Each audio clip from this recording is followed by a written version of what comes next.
Hey there, curious friend. I'm Courtney, a certified peer support specialist, and welcome to Wonderland Unlocked.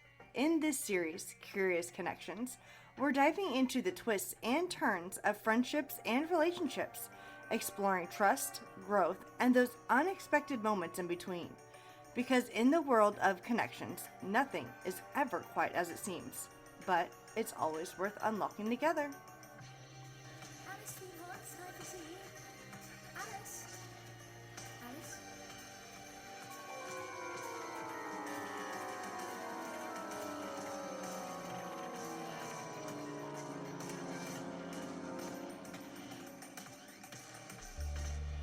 Welcome back to Wonderland Unlocked. Today, we're diving into a topic that shapes our friendships, our reputations, and even our self-worth: the power of gossip and influence. And who better to symbolize this than the talking flowers from Alice in Wonderland? They're beautiful, captivating, and full of chatter, but their words can either bloom into something wonderful or spread like weeds. We all have talking flowers in our lives, the friends who whisper secrets, the voices that shape our opinions, the people who influence how we see ourselves and others. But when does harmless talk turn into something toxic? And how do we make sure we're surrounded by voices that help us grow rather than tear us down? That's what we're exploring today. Words, they have power. The things we hear about ourselves, about others, can shape the way we think, feel, and act. And the talking flowers? They represent the voices that surround us, constantly whispering, judging, and influencing the way we see the world. Think about it. When you walk into a room full of gossip, it changes the energy. The mood shifts. When someone spreads a rumor, it shifts how you see a person, even if you don't want it to. It becomes hard to unhear things. And when someone constantly criticizes you, those words start to root themselves in your mind, even if you're not consciously aware of it. A simple comment, a judgment, can begin to twist how you see yourself or others around you. But here's the thing about words. They don't always come in the form of loud statements or clear insults. Often, they come in the form of a subtle, quiet whisper. Those words aren't meant to start an argument or a fight. They're meant to make you question. They linger, making you wonder if there's something you missed, something you're not seeing. And this is the tricky part. Sometimes you can get lost in the whispers, the voices that tell you who you think you should be, how you should act, and what you believe. They don't just affect you in the moment. They stay with you. I had a friend, let's call her Rachel, who was caught in the middle of a friendship split. Two of her closest friends had a falling out, and suddenly she found herself in the middle of their whispered judgments. Did you hear what she said about you? I wouldn't trust her if I were you. It wasn't outright drama. It was subtle, just enough to plant doubt, just enough to make her question everything. Rachel wasn't a part of the drama originally, but slowly that subtle gossip began to seep into her own feelings. She started to question her other friendships, wondering if she was being lied to or misled, all because those little whispers had taken root. And the worst part, she couldn't even remember how it started. The doubts came so gradually that they felt like a part of her own thoughts. And that's how gossip works. It doesn't always scream, it whispers. And before you know it, those whispers take root, and you start to believe them. You start to question your friends, your decisions, even yourself. But it's not just about the voices of others. It's also about the people around us that influence the way that we see ourselves. Think about the voices you hear every day. The people who hype you up, the ones who tear you down, the ones who make you question your worth or lift you up to new heights. Over time, the things you hear, the compliments, the criticisms, the judgments, become part of the narrative you tell yourself. If you hear negative things enough, it starts to influence how you see the world, how you see others, and how you see yourself. That's why it's so important to be mindful of who we listen to. Are the talking flowers in your life helping you grow? Or are they wrapping their vines around you, holding you back? You see, the impact of these voices doesn't just stop at our friendships or relationships. They affect how we navigate the world. The words we hear repeatedly shape our internal dialogue. So ask yourself, who are the voices you're letting shape your reality? Do they encourage you? Do they help you become the best version of yourself? Or are they keeping you stuck in a cycle of doubt and insecurity? For example, imagine a scenario where you've always been told that you're not good enough or too much. Those voices begin to settle in your mind like unwanted visitors. Over time, you start to act from a place of fear, afraid of rejection, afraid of judgment. But here's the thing. Those voices aren't the truth. They're just echoes of others' opinions, experiences, and fears projected onto you. So if the talking flowers in your life are making you question your worth, it's time to do some pruning. Trim away the voices that drain you and make room for the ones that nourish you. Now, let's take a moment to talk about something important. When influence becomes toxic, just like a garden can be overtaken by weeds, your mind can be overtaken by negative influences, whether intentional or not. These voices slowly take over, pushing out the positive, encouraging ones that should be thriving in your life. Think about those friends or acquaintances who always seem to speak from a place of judgment, who constantly point out flaws or focus on what's wrong. Over time, that negativity can start to shape your reality. You begin to doubt your choices, your worth, even your ability to move forward in life. And here's the danger. You might not even realize it. You might just think this is, quote, normal or a part of life. But you don't have to accept that. You can prune those weeds and replace them with voices that build you up, not tear you down. The truth is, you have the power to choose which voices you let influence your life. Just like a garden, you can plant the seeds of positivity and prune away the ones that are holding you back. So how do we begin to weed out the negative influences? The first step is being aware of them, recognizing when a voice, whether it's a friend, a colleague, or even an inner voice, makes you feel small, insecure, or afraid. The second step is setting boundaries. It's okay to tell someone, I'm not okay with how you're speaking to me right now. It's okay to step away from conversations that bring you down. It's okay to ask for the kind of support and encouragement you need. And the third step is nurturing the voices that help you grow. Seek out people who challenge you to be better, who believe in you, and who show you your potential even when you can't see it yourself. Because at the end of the day, the talking flowers aren't just there to talk. They're there to shape the garden of your life. So make sure the flowers in your garden are the kind that encourage growth, the kind that nourish your spirit and help you bloom into the person you're meant to be. Now, let's be honest. Everyone gossips sometimes. It's part of human nature, but there's a difference between venting and spreading harmful words, between discussing and destroying. Gossip has this sneaky way of entering our conversations. And before we know it, something that started as a simple sharing of information can spiral into something much more damaging. The difference comes down to intent. Are we looking to connect and understand? Or are we looking to tear down and control? There are different kinds of talking flowers in our lives. Each one has a unique way of spreading words.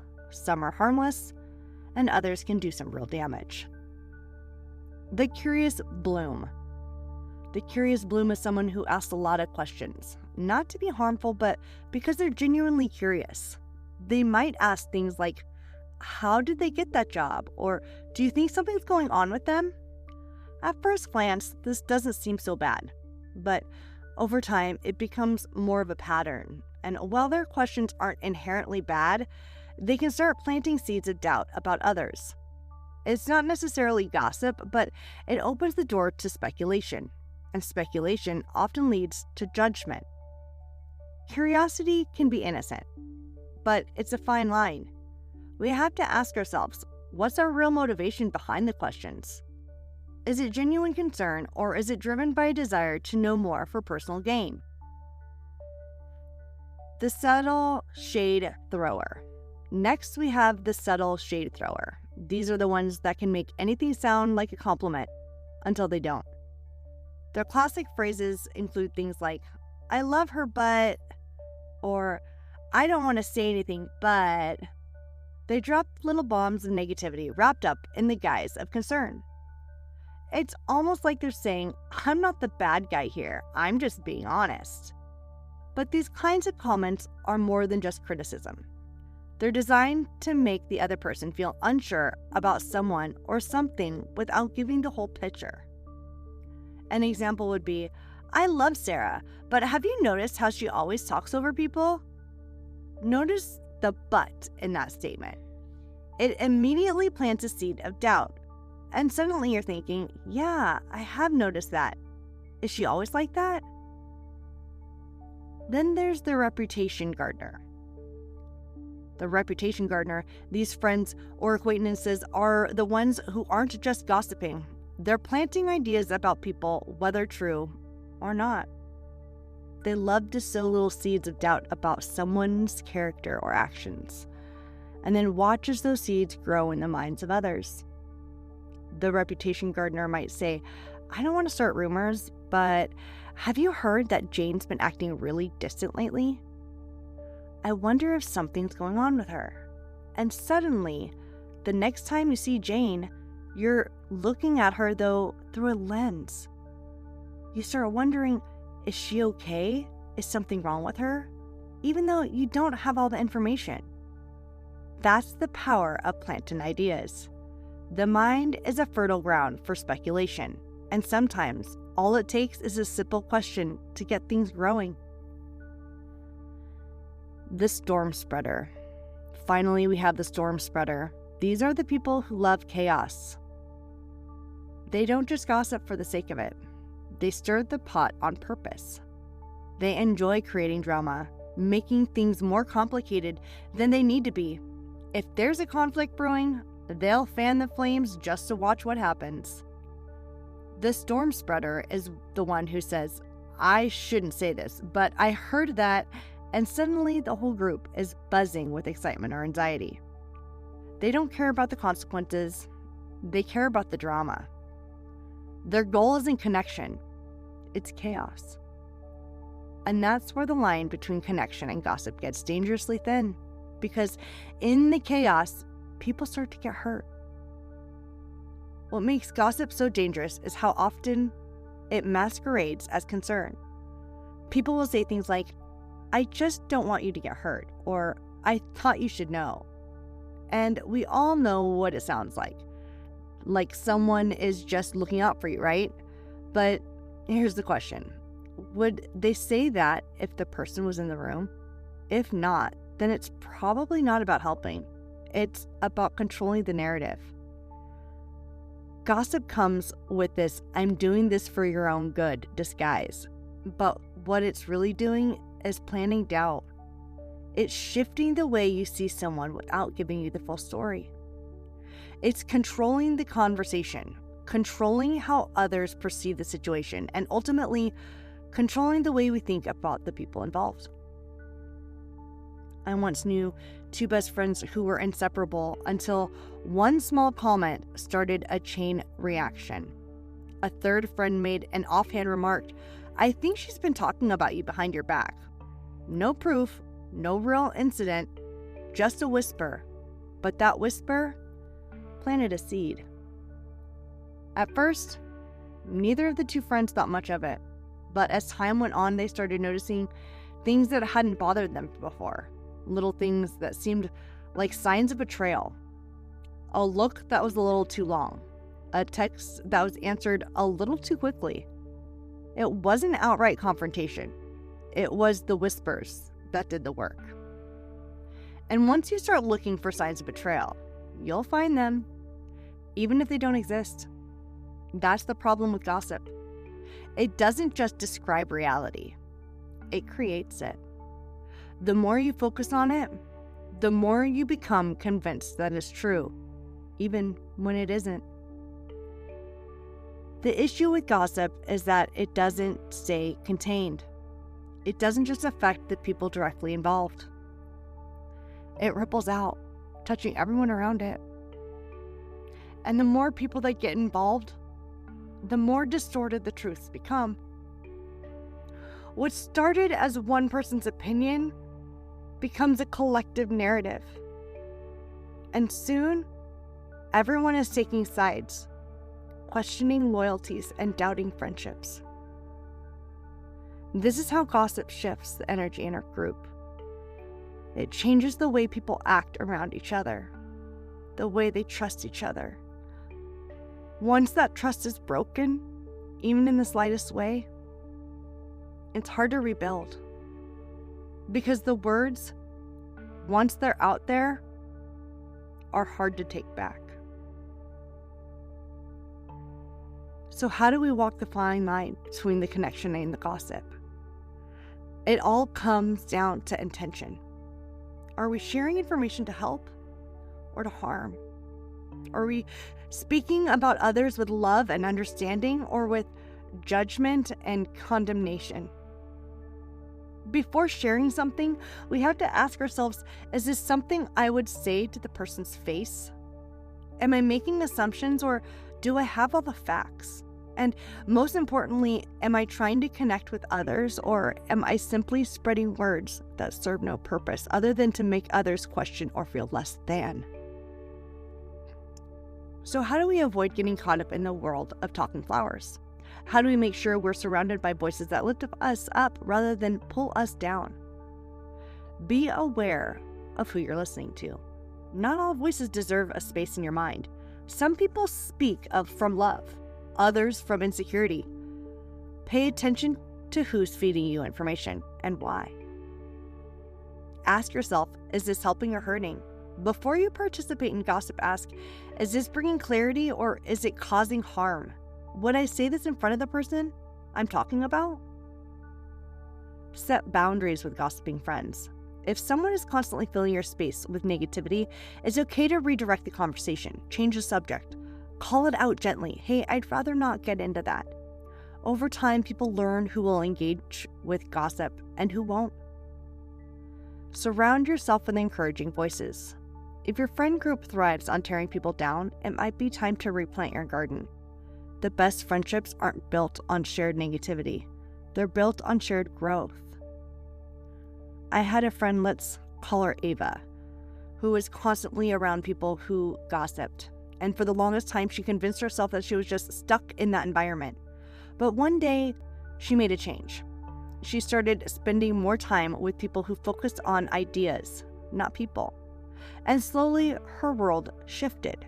She didn't just leave the gossip, she outgrew it.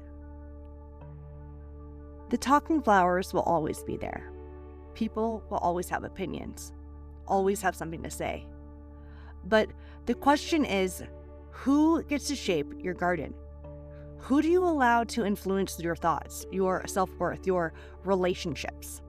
At the end of the day, the voices we listen to become the voices in our own heads. So choose wisely. Surround yourself with people who encourage, not control. With friends who lift you up, not tear others down. And most of all, make sure that your words are one that plant kindness rather than spread weeds. That's it for today's episode. If this resonated with you, take a moment to reflect. Who are the talking flowers in your life? And more importantly, what kind of voice are you in the garden of others?